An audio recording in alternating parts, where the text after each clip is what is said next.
Welcome to the Week Junior. Here we go. Now, the Week Junior, this is the November 25th, 2023 issue 415. Let's get this started with UK news.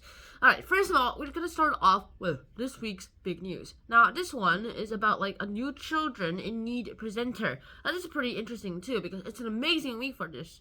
First of all, it's like World Children's Day is marked, and so like on November 20th, people would just go ahead around the world, and that would just mark World Children's Day. And this is an annual event that actually reminds people of the creation of a set of children's rights called the United Nations Convention on the Rights of the Child, UNCRC. Now, this was introduced in November of 1989 by the United Nations, or the UN, a group of the world's countries united in global peace. And of course, yeah, that happens. And there's definitely now a Ukrainian child who's ready to speak up. In fact, I'm actually looking at a photo of him right now, but yeah.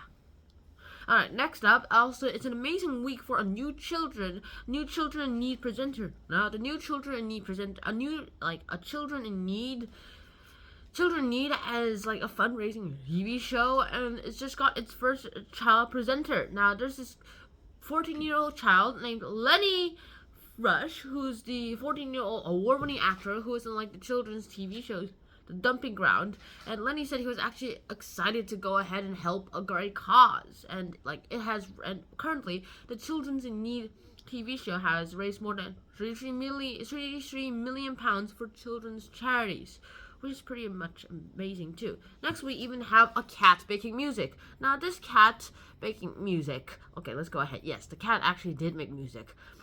Now, a cat made music, and it's known for visiting Stevenage railway stations in England.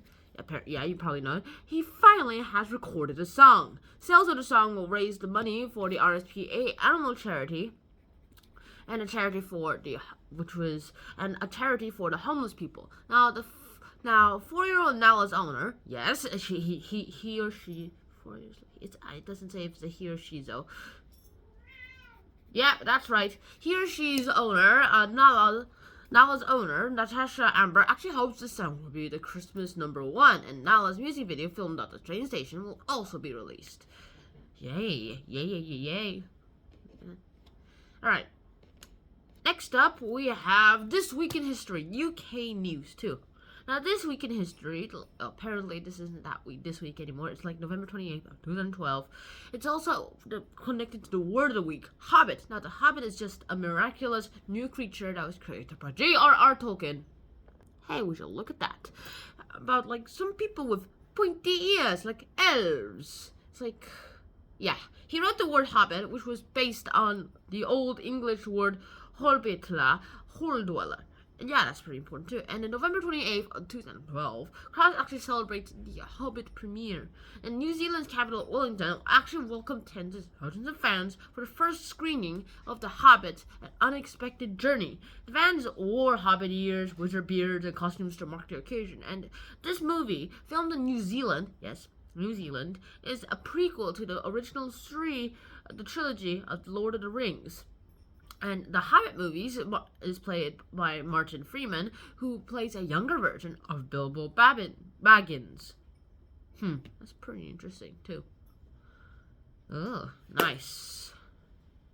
Now, next up, we go around the world. So, here we go. First of all, we have New York, the U.S. Now, this is a legal action against plastic pollution. First of all, there's a state in New York. The New York state has taken a legal action against PepsiCo. Okay, let me retry this. Okay, New York, a state in the United States of America, has taken a legal action against PepsiCo, the brand that also rivals Coca-Cola and other brands too. So yeah, you could say that this is kind of bad for them too. Sort of, nah. And PepsiCo makes a lot of food and drink products, and this happens to increase their plastic pollution in the world. Now, the state's lawyers say that the surveys among the Buffalo Rivers actually found lots of plastic waste from products made by the company. And in a statement, PepsiCo said that it's serious about plastic reduction. So yeah, not sure if it's actually going to happen though. Next, we go to Russia, specifically St. Petersburg. Now, there, an artist has been jailed for criticizing Putin. Putin. Yes, he's still here. An artist has actually been sentenced to spend 7 years in prison after she was accused of spreading false information. Now, last year, Alexandra Sukovskienko, pretty sure I butchered that, went to a supermarket and it was replaced some of the price tags with statements criticizing Vladimir Putin, which is the Russian president, and Russia's invasion of Ukraine. Yikes. Yeah.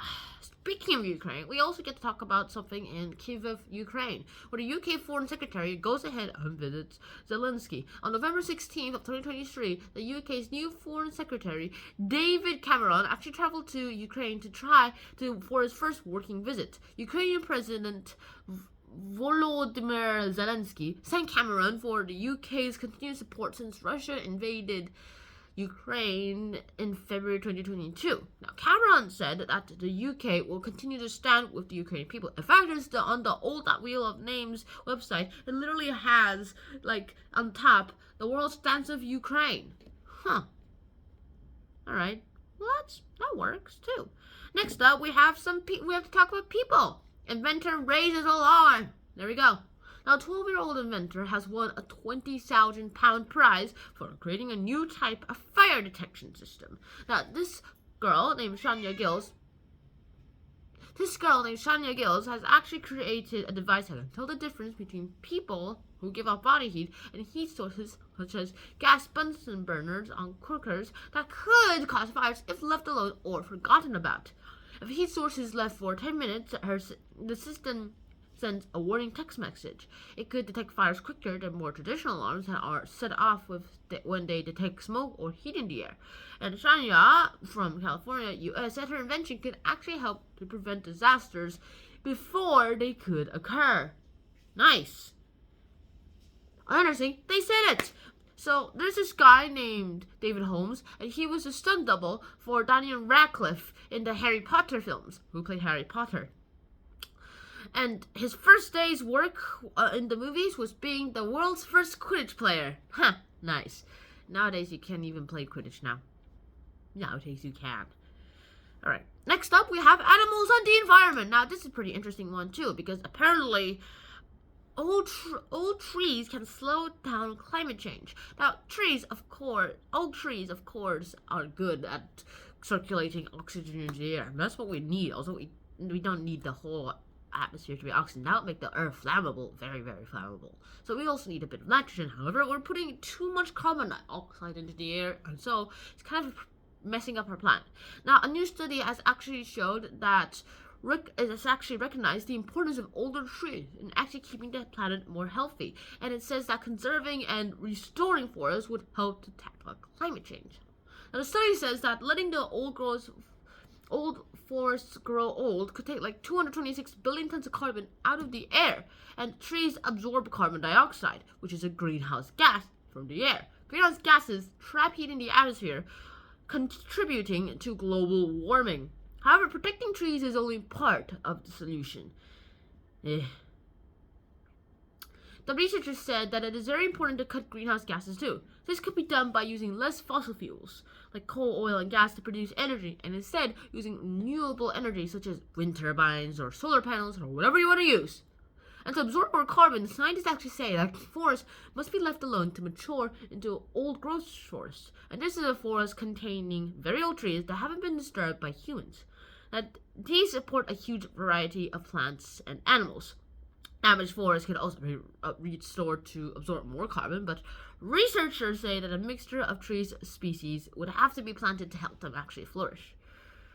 Now, Thomas Crowther, who actually worked on the study, told the Guardian newspaper that local communities and farmers could actually help in preserving these forests. It's not easy, but it's doable.